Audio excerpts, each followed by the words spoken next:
2017년 10월에도요, 작년과 마찬가지로 애나버 지역 연합 사경회가 열리는데요.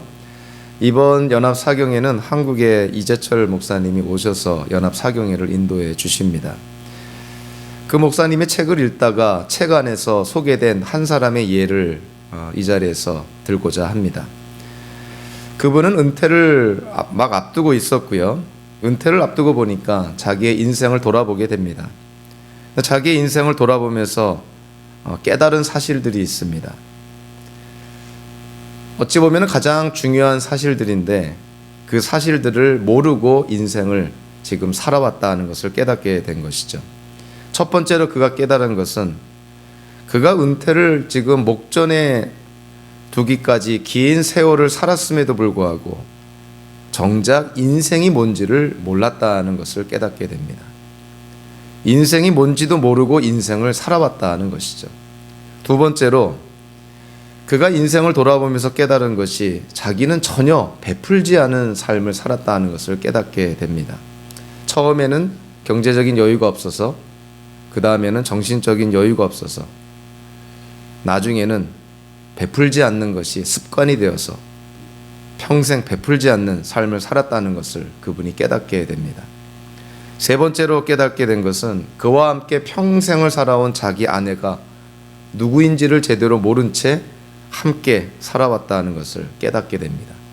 바깥일에 매달렸다 보니까 자기 목적, 성취, 지향적으로 살다 보니까 자기와 평생을 함께한, 혼자 산 시간보다 함께한 시간이 더 많은 자기의 분신과도 같은 아내가 도대체 어떤 사람이고 누구인지조차 모르고 살았다는 것을 깨닫게 되었다는 것이죠. 그래서 결국 그는 은퇴를 눈앞에 두고 이렇게 살면 안 되겠다 해서 종교를 가져야겠다는 생각을 갖게 됩니다.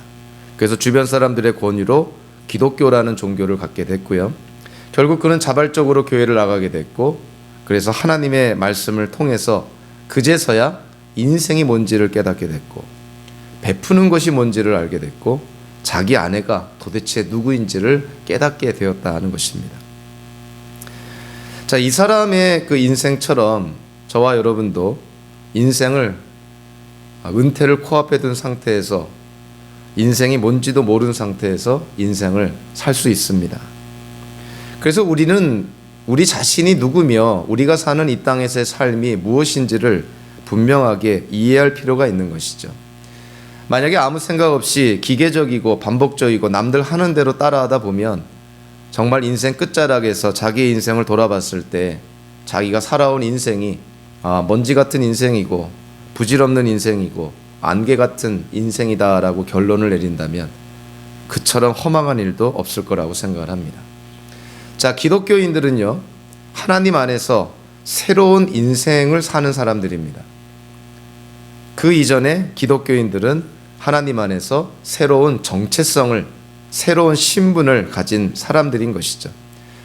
그래서 우리는 눈에 보이는 이 세상에 국한한 그런 삶이 아니라 사실은 이 세상을 벗어나서 앞으로 임할 오는 세상을 바라보면서 우리는 살아가는 사람들이 기독교인들인 것이죠.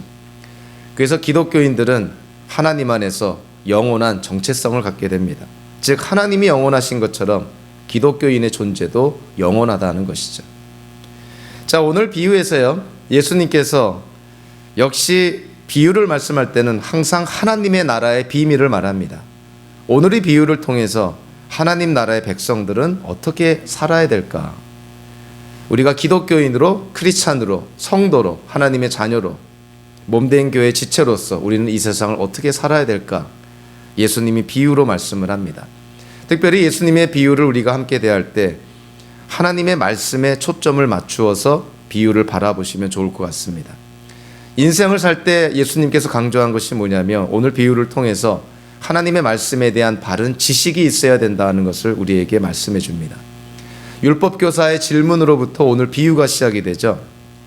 25절에 보니까 어떤 율법교사가 일어나서 예수를 시험하여 말하였다. 선생님, 내가 무엇을 해야 영생을 얻겠습니까? 사실 이 질문 자체가 잘못된 것이죠. 영생은 우리가 뭘 해서 얻는 것이 아닙니다. 사실은 영생은 받는 것이죠. 하나님이 주실 때 우리는 받는 것. 그래서 구원과 영생이 하나님의 은혜인 것이고 구원과 영생이 하나님의 선물이라고 우리가 얘기를 합니다. 그러니까 사실 이 율법교사, 바리새인인 이 율법교사가 얘기하는 이 질문 자체가 핀트에서 벌써 벗어났다는 것을 깨닫게 됩니다. 그럼에도 불구하고 예수님께서요, 이 율법교사의 질문에 대답을 합니다. 예수님은 질문을 질문으로 답하시는데 또한 전문가입니다. 그래서 예수님이 미주알 고주알 다 설명하는 것이 아니라 질문한 사람이 고민해서 스스로 답을 얻도록 그렇게 예수님은 질문으로 답을 합니다. 오늘도 마찬가지인 것이죠. 26절에 보니까 그 율법교사의 질문에 예수님이 질문으로 답합니다. 율법에 뭐라고 기록이 되어 있느냐? 너는 그 율법을 어떻게 읽고 있느냐? 그러니까 율법교사는요, 바리새인이니까 율법을 잘 알고 있으니 답이 술술 나옵니다. 27절에 보니까 마음과 뜻과 목숨과 힘을 다해서 하나님을 사랑해라. 그것이 으뜸가는 법이라는 것이죠. 거기에 버금가는 것이 내 목숨같이, 내 몸같이 내 이웃을 사랑해라. 율법교사는 이미 답을 다 알고 있는 것이죠. 다 알고 있으면서 오늘 본문에서 언급된 것처럼 예수님을 테스트하기 위해서, 예수님을 시험하기 위해서 질문을 했던 것입니다. 사실 율법교사와 이 예수님과의 질문과 답, 이 내용을 보면 아주 중요한 것들을 우리가 깨닫게 됩니다. 하나님께서 모세를 통해서 이스라엘 민족에게 613개의 율법을 주는데요, 그 613개의 그 계명과 율법을요, 두 가지로 나눌 수가 있습니다. 하라는 명령이 있고 하지 말라는 명령이 있는데, 하지 말라는 명령이 365개입니다. 그리고 하라는 명령이 248개인 것이죠.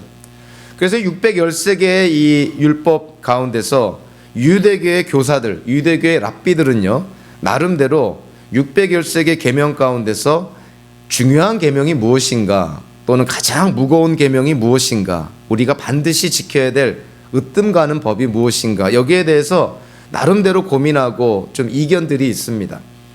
근데 대체적으로 랍비들이요, 놀랍게도 이 하나님이 주신 613개 계명 가운데서 가장 중요한 계명으로 꼽은 게 뭐냐면 바로 이웃을 내 몸같이 사랑하라는 계명이었습니다.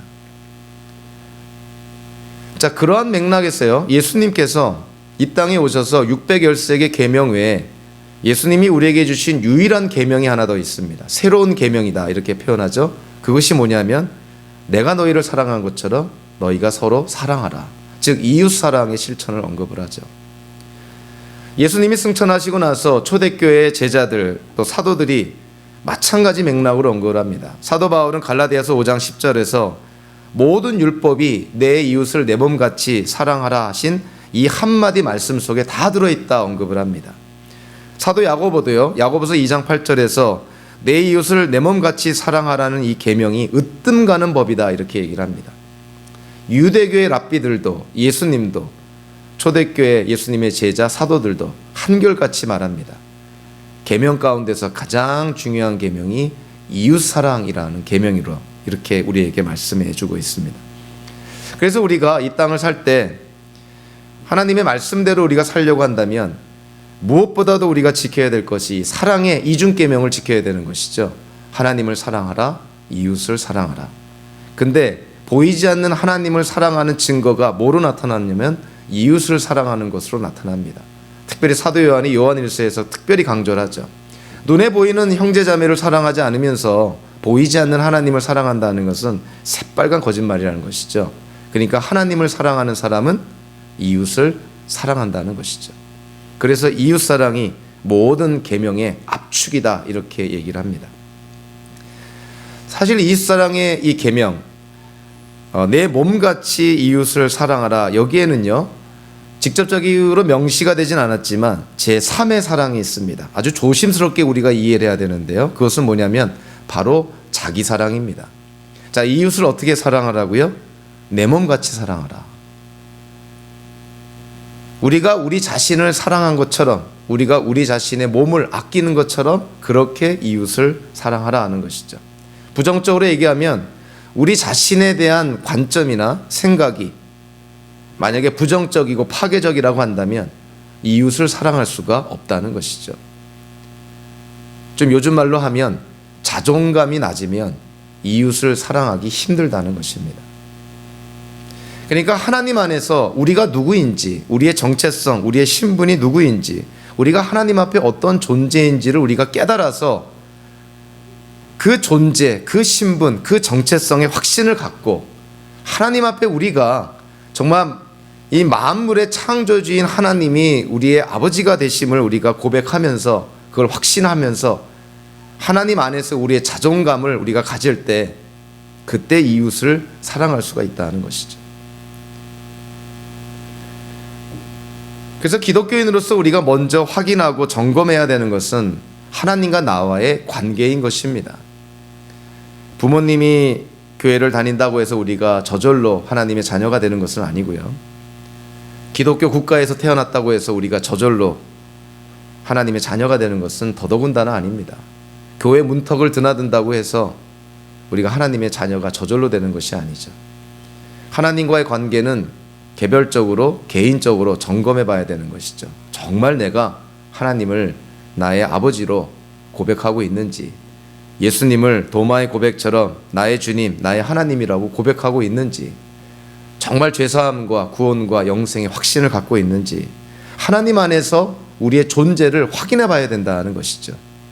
자, 그럴 때 내가 하나님의 아들이구나, 하나님의 딸이구나, 내가 이 땅에서 그냥 100년 정도 살다가 죽는 그런 인생이 아니라 이 세상뿐만이 아니라 저 세상에서도, 지금의 눈에 보이는 이 세상뿐만이 아니라 오는 세상에서도 하나님과 영원히 함께할 하나님의 자녀라는 그 사실을 확인을 하고 확신을 할 때 하나님의 말씀에 우리가 순종할 수가 있습니다. 내 이웃을 내 몸같이 사랑하라.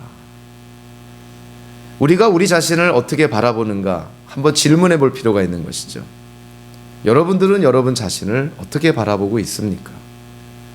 참 이해가 안 되면서도 안타까운 것 중에 하나가 세상적으로 봤을 때 부러울 것이 없는 사람도 열등감에 빠져서 허우적거리는 경우를 많이 보게 됩니다. 그런 반면에 세상적으로 봤을 때 별로 내세울 것도 없는데도 이 세상을 당당하게 살아가는 아주 훌륭한 기독교인들도 많이 보게 되죠. 하나님 안에서 우리가 어떠한 존재인지를 깨달을 때 그때 사랑의 이중계명도 우리가 지킬 수가 있다고 저는 생각을 합니다. 미국에 와가지고 제가 아주 사고 싶었던 것 중에 하나가 뭐냐면 디지털 카메라였는데요. 지금은 또 뭐 스마트폰이 있어가지고 디지털 카메라 사는 사람은 아마 거의 없다고 생각합니다. 아주 사진 찍기를 좋아해서 좀 전문성을 갖추는 사람들 외에는 따로 카메라를 사는 경우는 없는 것 같은데요. 제가 90년도 초에 미국에서 공부를 할 때 디지털 카메라를 샀습니다. 근데 지금 생각해도요, 그 디지털 카메라의 기능 중에 10분의 1도 제대로 사용을 못한 것 같아요. 왜 그럴까 생각해 보니까 매뉴얼을 안 읽어서 그런 것이죠. 매뉴얼이 전자제품마다 얼마나 두껍습니까? 여러분들 스마트폰 사면 스마트폰의 매뉴얼이 얼마나 두껍습니까? 전자제품의 매뉴얼이 너무 두껍다 보니까 그저 약식으로 사용하고 다 충분한 기능을 활용을 못하는 것이죠. 왜 그렇습니까? 매뉴얼을 읽지 않아서 그런 것이죠. 사용 설명서를 참조하지 않으니까 충분하게 사용을 못하는 것이죠. 저와 여러분들의 인생을 우리가 충분히 누리지 못한다면 왜 그럴까 생각하면 인생 매뉴얼을 우리가 몰라서 그렇습니다. 인생이 과연 무엇인가? 여기에 대해서 우리에게 주어진 것이 과연 무엇인가? 우리에게 인생 매뉴얼이 있나요? 있습니다. 하나님께서 세상을 창조하시고 초월하신 하나님께서 이 세상을 바라보시면서 하나님의 자녀들에게 너희가 이 세상을 살 때 이렇게 살아야 된다고 매뉴얼을 만드셔서 우리에게 주신 것이죠. 그것이 뭐겠어요? 하나님의 말씀인 것이죠. 성경인 것입니다. 성경은 비록 인간 저자를 통해서 기록을 했지만 성경의 참된 저자가 하나님이신 것이죠. 초월하신 하나님께서 인간들을 통해서 우리에게 주신 것이 바로 성경인 것입니다. 초월하신 분만이, 이 세상을 초월해서 이 세상을 바라볼 수 있는 사람만이, 그분만이 우리에게 인생을 살 수 있는 방법을 제시해 줍니다. 이 세상 안에 갇혀 있는 어느 누구도 우리가 인생을 어떻게 살아야 될지 얘기해 줄 수 있는 사람은 없습니다. 오직 초월하신 하나님께서만이 이 땅을 살 때 우리가 어떻게 살아야 될지를 말씀해 줄 수 있는 분이라는 것이죠. 그래서 성경이야말로 인생의 매뉴얼입니다. 우리가 미국에 와서 공부를 하던 또는 교민으로서 이 땅을 살든 간에요, 미국에 살든 간에 가장 힘들면서 어려우면서 그러나 피할 수 없는 것이 뭐냐면 영어라는 것이죠. 영어를 안 할 수는 없는 것이죠. 근데 영어는 항상 우리에게 어려움을 줍니다. 뭐 읽는 것도 듣는 것도 말하는 것은 더더욱이 어렵게 되죠. 한번 생각해 보실까요? 여러분들이 미국 사람들과 대화할 때 그 영어가 들릴 때가 있는 것이죠. 자, 뭐가 들릴까요? 아는 것이 들립니다. 미국 사람이 모르는 단어로 얘기하면 들릴 수가 없는 것이죠. 미국 사람들이 말하는 것들 중에서 우리 귀에 들리는 것은 우리가 아는 것이 들립니다. 미국 신문이나 잡지를 봤을 때 여러분들이 어떤 아티클을 이렇게 읽을 때, 자, 어떤 것들이 여러분들에게 읽혀질까요? 여러분들이 아는 것들이 읽혀집니다. 모르는 단어 아무리 많아도 그거는 뭐 읽을 생각조차 하질 않죠. 자, 여러분들이 미국 사람들과 말을 할 때, 자, 뭘 말을 할까요? 아는 거를 말합니다. 모르는 거를 말할 수는 없는 것이죠. 자, 영어도요, 아는 만큼 들리고 아는 만큼 읽을 수 있고 아는 만큼 말할 수 있습니다. 저와 여러분들의 인생도 마찬가지입니다. 우리 인생에 대해서 우리가 아는 만큼 보입니다. 인생에 대해서 아는 만큼 깨닫게 되는 것이고, 인생에 대해서 아는 만큼 우리가 살 수 있는 것이죠. 그럼 우리가 인생에 대해서 어떻게 할 수가 있습니까? 매뉴얼을 보셔야 되는 것이죠. 하나님의 말씀이 매뉴얼인 것이죠. 철학이라는 것이요, 그 문자적으로 지혜를 사랑한다는 것입니다. 기독교의 철학은 뭐냐면 지혜가 어디로부터 오는 거냐면 하나님께로부터 오는 것이고, 예수님께서 우리의 지혜가 되신다고 사도 바울은 분명하게 명시하고 있죠. 저와 여러분들이 이 땅을 살아갈 때 지혜를 구하려면 하나님께 구해야 되고, 하나님께서 우리에게 지혜를 주시기 위해서 우리에게 허락하신 인생의 매뉴얼인 성경을 여러분들이 많이 접해야 됩니다. 그래서 하나님의 말씀에 대한 지식이 있어야 되는 것이죠. 물론 우리는 그건 압니다. 지식이 많다고 해서 그 사람이 성숙한 사람이 아니고, 지식이 많다고 해서 그 사람이 항상 훌륭한 사람은 아닌 것이죠.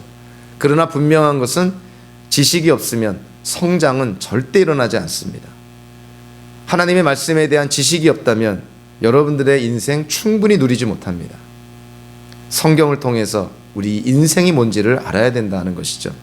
자, 두 번째로 하나님의 말씀에 대한 지식뿐만이 아니라 오늘 비유를 통해서 또 깨닫는 것이 그 말씀에 대한 바른 이해가 있어야 된다는 것이죠. 지식적으로만 하나님의 말씀을 알아서는 안 되고 그 말씀이 우리에게 주는 것을 잘 깨닫고 이해를 해야 된다는 것입니다. 자, 한번 볼까요? 29절에서 율법교사가 예수님께 묻습니다. 예수님께서 하나님을 사랑하고 이웃을 사랑하라, 그러면 네가 살 것이다 이랬을 때 이 율법교사가 예수님께 묻죠. 내 이웃이 누굽니까? 이웃 사랑은 알겠는데 도대체 내가 사랑할 대상인 이웃이 누구냐 이렇게 묻는 것이죠. 자, 유대인의 마음속에, 지금 이 바리새인 율법교사의 마음속에 자기가 사랑해야 될 대상으로 결코 있지 않은 사람들이 있습니다. 즉 사랑할 수 없는 사람들이 있는 것이죠. 유대인에게 있어서. 그것은 놀랍게도 예수님의 비유 속에 나타난 사마리아 사람입니다. 역사적으로 봤을 때 유대인들은 사마리아 사람들을 사랑할 수가 없는 것이죠. 여러분들 이스라엘의 역사를 보면요, 독립왕국이었다가 솔로몬 이후에 북이스라엘과 남유다로 나눠지게 되죠. 북이스라엘이 먼저 아시리아에게 멸망하게 되는데, 그 당시 아시리아의 그 정책이 뭐냐면은 어떤 나라를 정복을 하면 그 정복당한 그 민족을 다 흩어버립니다. 다른 나라로 강제 이주시켜버리죠. 그리고 타민족을 그 지역에 강제 이주해서 살게 합니다. 그러니까 섞어버리는 거예요. 하나의 민족이 계속 남아있으면 독립운동을 할 테니까 그거를 미연에 방지하는 것이죠. 그래서 북이스라엘이 멸망되고 나서 북이스라엘에 있던 이스라엘 사람들이 다 강제적으로 추방이 됩니다. 소수의 사람들만 남게 되고, 대신에 타민족, 이방인들이 북이스라엘에 이주해 들어오게 되죠. 남아있던 소수의 이스라엘 사람들, 그리고 그 이스라엘에 이주해 들어온 이방인들, 그들이 섞여 살면 자, 무슨 일이 일어날까요? 어쩔 수 없이 결혼들을 하게 되겠죠. 혼인을 하게 됩니다. 그래서 이스라엘 사람과 이방인들이 혼인을 하게 됩니다. 피가 섞이게 되는 것이죠. 거기에서 자녀들이 태어나게 되겠죠. 그 자녀들은 유대인 피가 50%, 이방인 피가 50% 이렇게 표현할 수가 있겠죠. 그 혼혈아들이 태어나게 되겠죠. 그들이 그들이 사마리아 사람들인 것이죠. 그러니까 사마리아 사람들은 혈통적으로 순결하지 않다고 유대인들이 생각을 합니다. 그래서요, 남유다가 멸망하고 나서 70년 바벨론 그 유배 생활을 마치고 유대인들이 이 가나안 땅으로 귀환하게 되는데, 이 이스라엘로 그들이 귀환했을 때 그들이 제일 먼저 한 것이 뭐냐면 성전을 건축을 합니다. 성전을 건축하는데 그 북이스라엘에 있던 사마리아 사람들이 귀환한 유대인들을 찾아옵니다. 자기네들도 성전 건축을 돕겠다는 것이죠. 왜냐하면 너와 내가 같은 민족이기 때문에. 근데 거기에 대해서 귀환한 유대인들이 어떻게 합니까? 우리는 너희의 도움을 원하지 않는다. 너희는 우리 민족이 아니다. 그러니까 너와 나는 다르다. 이렇게 된 것이죠. 그래서 사마리아 사람들을 배척을 해버립니다. 거기로부터 유대인과 사마리아 사람들 간의 적대 관계가 시작이 되는 것이죠. 자, 나중에 귀환한 유대인들이 성전을 짓게 되고 그 성전에서 이제 예배를 드리고 그 성전에서 하나님께 제사를 드리게 되는 것이죠. 자, 그랬을 때 이 북이스라엘 그 지역에 살고 있는 사마리아 사람들은 이 예루살렘에 있는 성전에 오질 못합니다. 유대인들이 막으니까. 그러니까 어떻게 하겠어요? 그들 자체로 성전을 짓습니다. 북이스라엘의 세겜 근처에 그리심산이라는 곳에 사마리아 성전을 짓습니다. 그래서 거기서 그들이 그들 나름대로 하나님께 예배를 드리게 되는 것이죠. 유대인의 입장에서 보면 이거는 용납할 수 없는 일이죠. 하나님을 예배하는 성전이 같은 지역에서 두 군데나 있다. 이거는 유대인들이 용납할 수가 없습니다. 그래서 이 신구약 중간기 때 BC 134년 이 전후에 이 하스모니안 왕조의 힐카누스라는 사람이 대제사장으로 있을 때 유대인들이 그리심산에 있는 사마리아 그 성전을 파괴시켜 버립니다. 그러니까 돌아올 수 없는 강을 건넌 것 같은 것이죠. 사마리아 사람들에게 있어서 가장 정신적인 지주가 되었던 사마리아의 성전을 파괴시켜 버립니다. 여기에 복수하기 위해서 사마리아 사람들은요, 갈릴리 지역에서 예루살렘으로 절기를 지키러 오는 유대인들을 살해하는 그러한 범죄를 행하게 되죠. 여기에 복수해서 유대인들이 사마리아 사람들의 마을을 습격해서 많은 사마리아 사람들을 죽입니다.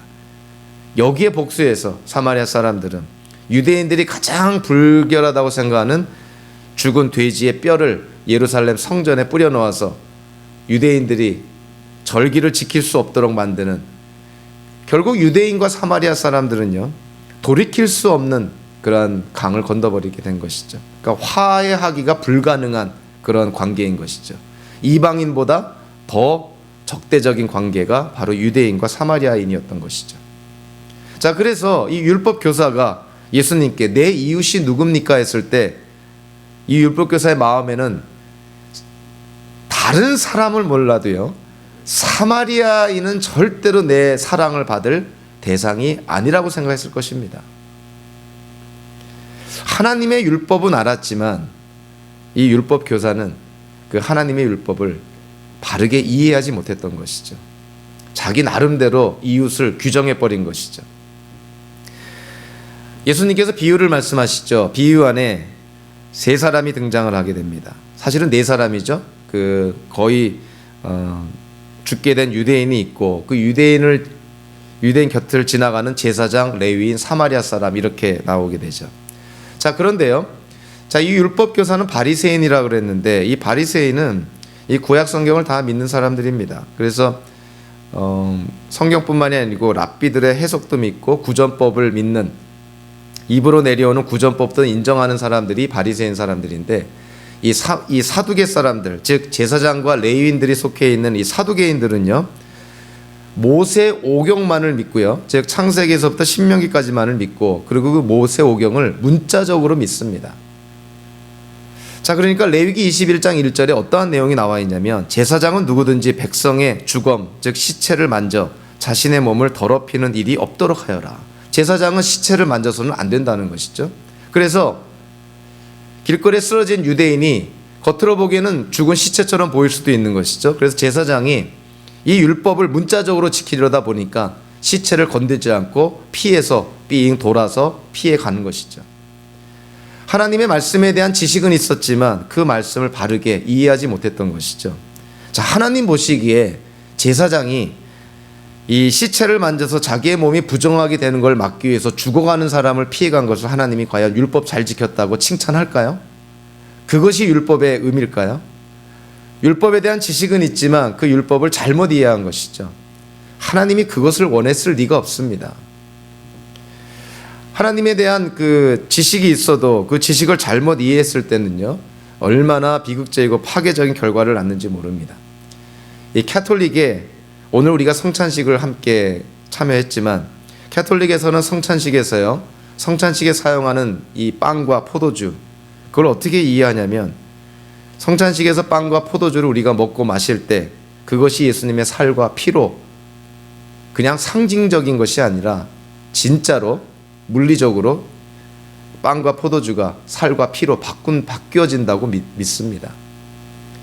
그러니까 이거를 신학적으로는 화채설이다 이렇게 표현하는데요. 캐톨릭에서의 성찬식을 거행할 때 그들이 먹는 그 빵과 포도주가 그들이 먹고 마시는 그 순간에 예수님의 살과 피로 바뀌어진다는 것이죠. 그 근거를 이들이 어디다 두고 있냐면, 예수님께서 오병이어 기적을 행하신 이후에 모인 무리들에게 그럽니다. 내가 생명의 빵이다 이렇게 얘기를 합니다. 아, 예수님이 빵이라 그랬으니까 성찬식 때 빵을 먹을 때 그 빵이 예수님의 살로 바뀌어지는구나. 성경을 문자적으로 해석하다 보면 이런 어처구니 없는 그러한 신학적인 교리가 나오게 되는 것이죠. 요한복음 15장에서 예수님께서 나는 포도나무여 그랬는데, 가톨릭에서는 이 성경을 어떻게 이해할까 모르겠어요. 생명의 빵이라 그래서 성찬식에 사용되는 빵이 예수님의 살로 바뀐다고 믿는다면, 과수원에서 포도나무 지나갈 때마다 예수님께 경배하고 지나가야 될까요? 그러니까 어처구니 없는 잘못된 성경을 이해하다 보니까 어처구니 없는 그러한 신학적인 그런 이슈가 대두가 됩니다. 그래서 이 캐톨릭의 그 교회사를 보니까 그런 내용도 있더라고요. 성찬식에 사용되는 빵이 예수님의 살로 바뀐다고 하니까 성찬식에 사용하다 남은 그 빵을 만약에 쥐가 먹으면 그 쥐는 어떻게 될까? 우리에게 영생을 주는 예수님의 살을 쥐가 먹는다면 그럼 쥐도 영생한다는 것인가? 이런 웃지 못할 일들이 기독교 역사 속에 있습니다. 그러니까 성경에 대한 이해가 잘못되니까 이런 어처구니 없는 그러한 논쟁들이 기독교 역사 속에 있었던 것이죠. 성경에 대한 지식이 우리가 있어야 되지만, 그리고 그 지식을 쌓는 것이 중요하지만 아울러서 꼭 동반돼야 되는 것은 뭐냐면 그 지식에 대한 바른 이해가 있어야 됩니다. 그래서 성경을 바르게 이해를 해야 된다는 것이죠. 한국에 있는 어떤 교단에서는요, 성경을 100독에야 목사 한 수를 준다 그럽니다. 물론 성경 100독이 중요하죠. 근데 잘못된 성경 이해를 갖고 그 성경을 100독을 한다면 그건 오히려 더 위험한 것이죠. 그래서 성경 통독과 아울러서 우리가 병행해야 되는 것이 뭐냐면 성경을 연구를 해야 됩니다. 그래서 공부를 해야 되는 것이죠. 필요하면 참고서적도 사야 되는 것이죠. 필요하면 어디 가서 강의도 들어야 되는 것이죠. 필요하면 누구한테 물어도 봐야 되는 것이죠. 그냥 무작정 성경 읽는다고 그것이 무슨 우리에게 대단한 능력을 주는 말씀이 되는 것이 아닌 것이죠. 성경을 살펴봐야 되는 것이죠. 연구해야 됩니다. 이 말씀이 정말 무슨 말씀인가, 하나님의 뜻이 무엇인가 이해를 해야 되는 것이죠. 이 미국에는 카이로프랙티스라는 그런 치료법이 있는데요, 한국에서는 인정하지 않는, 미국에서도 MD들은 별로 인정하지 않습니다.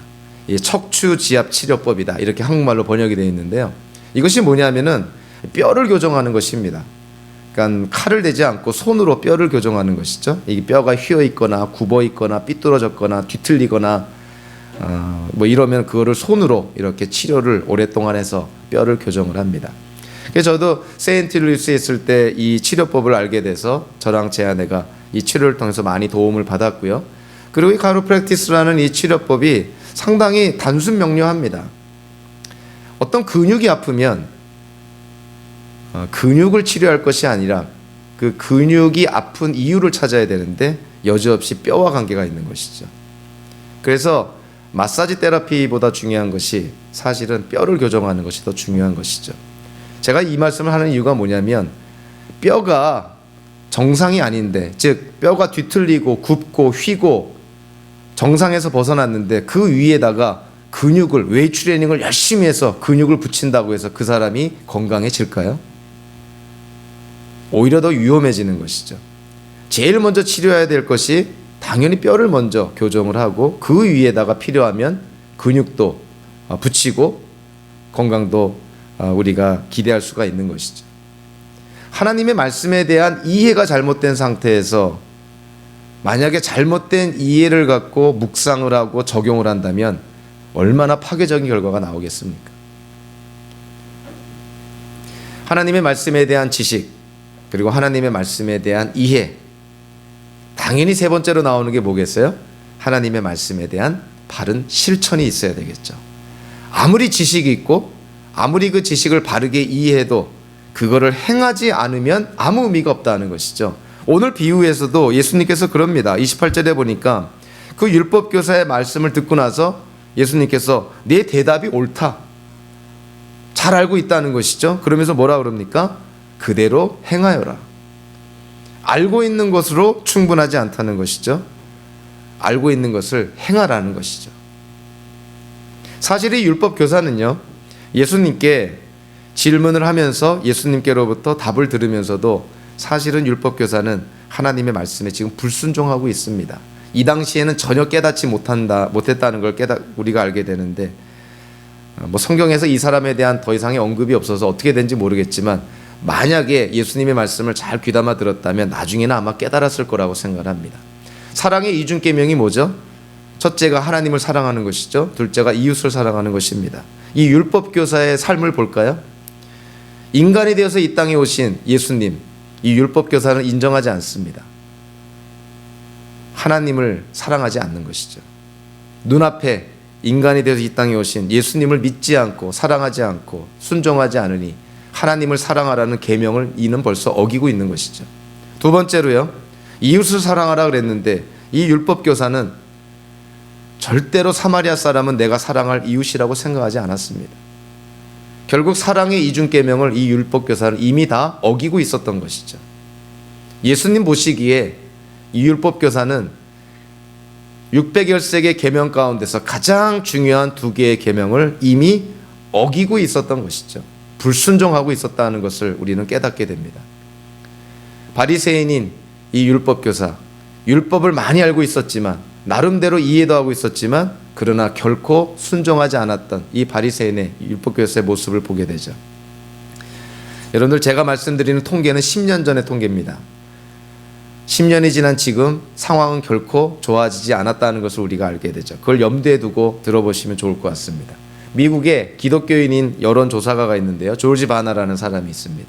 이 사람이 10년 전에 조사를 합니다. 여론조사를 했는데 미국의 거듭난 크리스찬, 본인이 스스로 본어게인 크리스찬이라고 얘기하는 사람들의 이혼율이 불신자들보다 높았다는 사실에 있습니다. 거듭난 기독교인들의 이혼율이 더 높았다는 것이죠.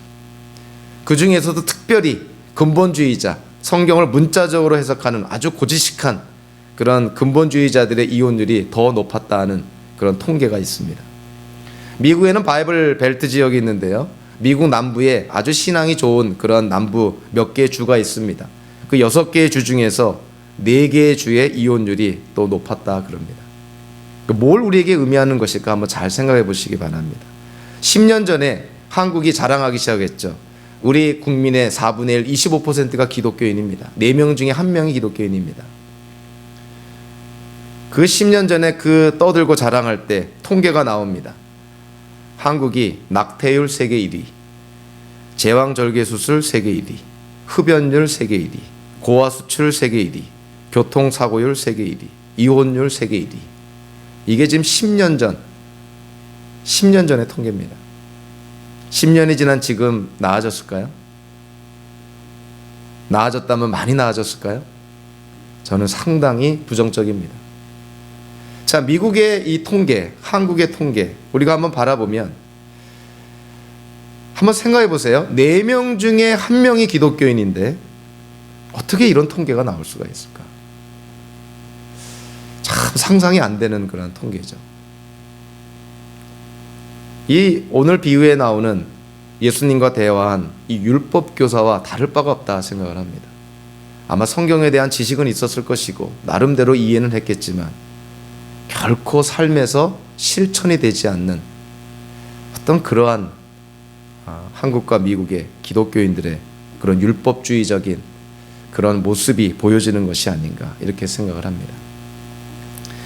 제가 올해 들어서 접하게 된 정말 충격적인 말, 우리는 무신론, 유신론을 하면 하나님이 있다고 믿으면 유신론자고 하나님이 없다고 믿으면 무신론자라고 생각을 하죠. 근데 또 하나의 그 단어가 있더라고요. 그것이 뭐냐면은 실천적 무신론자.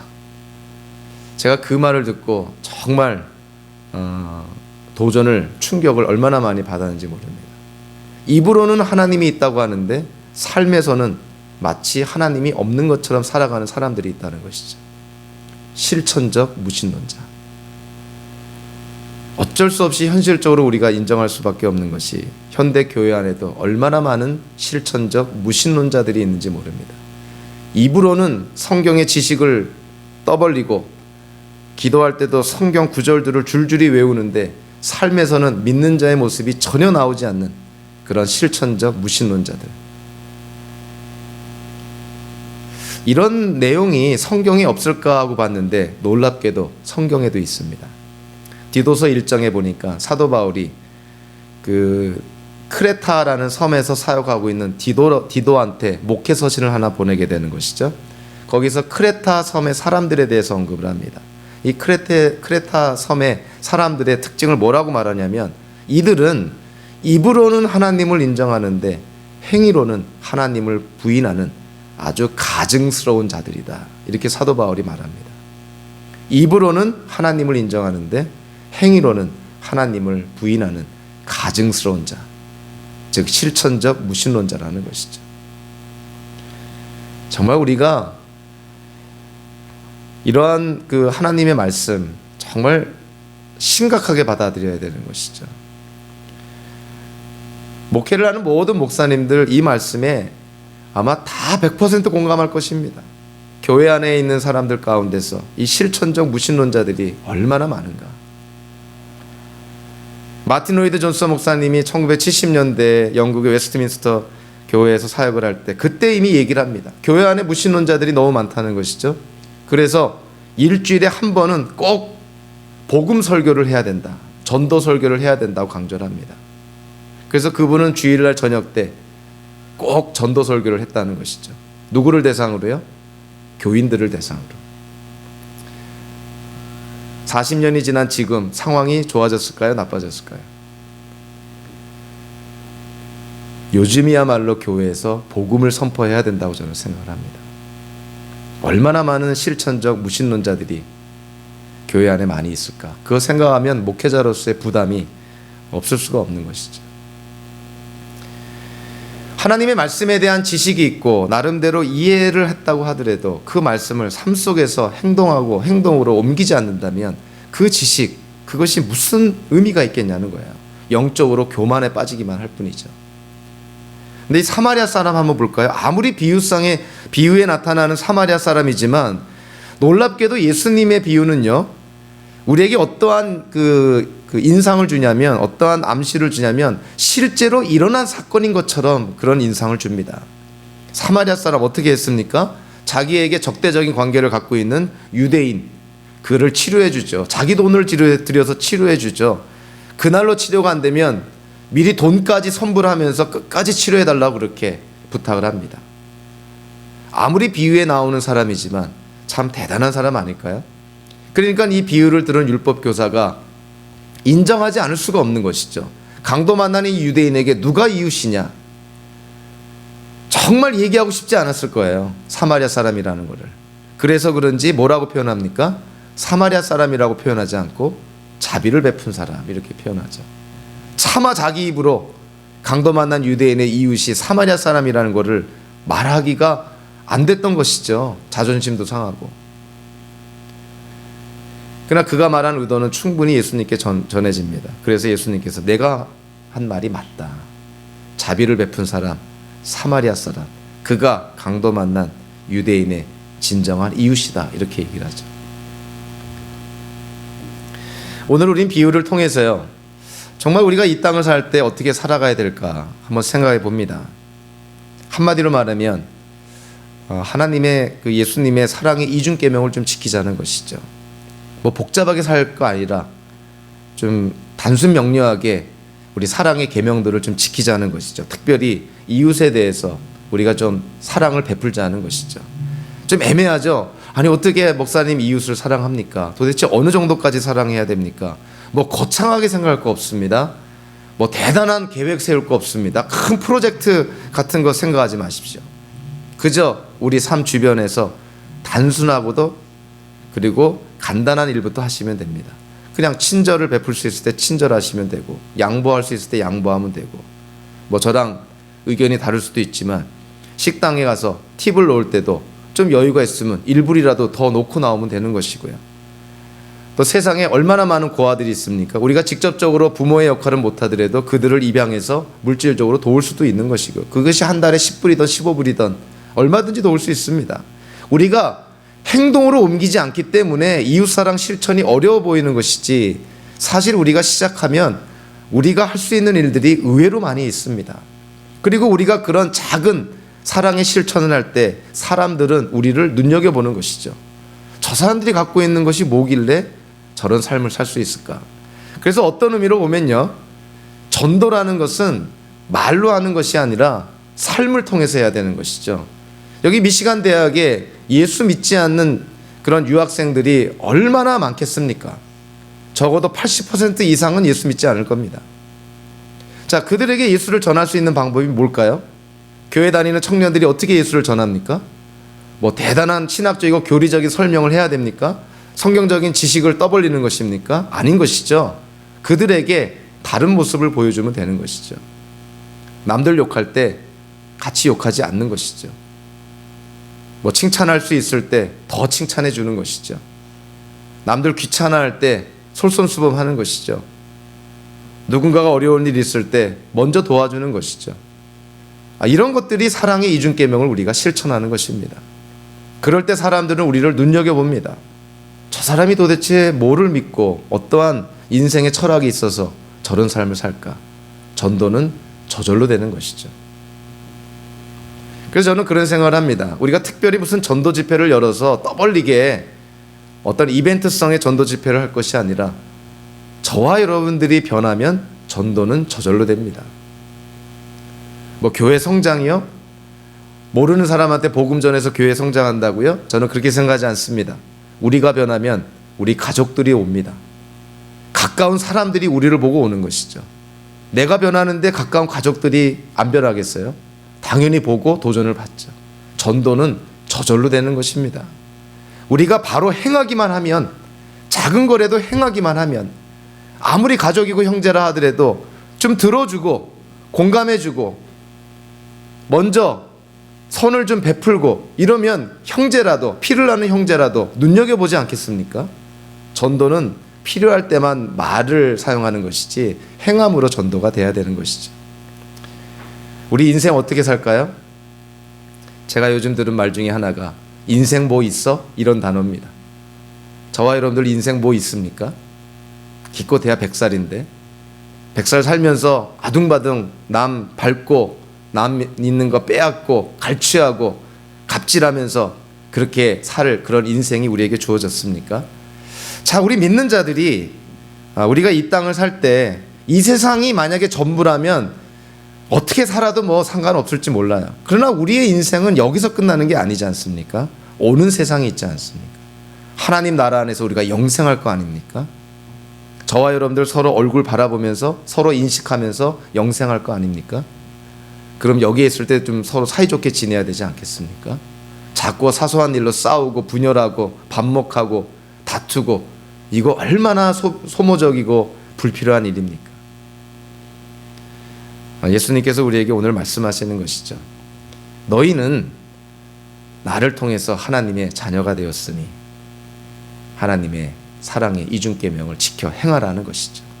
그것이 우리가 인생을 살아가는 철칙이 돼야 됩니다. 저와 여러분들 그러한 인생을 통해서 하나님께 영광 돌리시기를 주님의 이름으로 축원합니다. 기도하겠습니다. 하나님 아버지, 참 주의 말씀을 대할 때마다 우리는 우리 자신을 바라보면서 얼마나 우리가 부족하고 연약한 자임을 깨닫게 됩니다. 하나님께서 우리에게 베풀어 주신 것이 너무나 많은데도 그 한 가지 없는 것 때문에 하나님께 불평하고 베풀지 못하는 우리의 움츠러들고 오그라진 손을 바라보게 됩니다.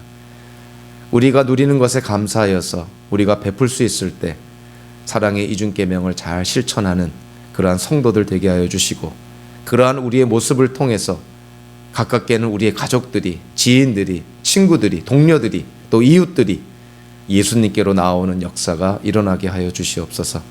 예수님의 이름으로 기도하옵나이다. 아멘.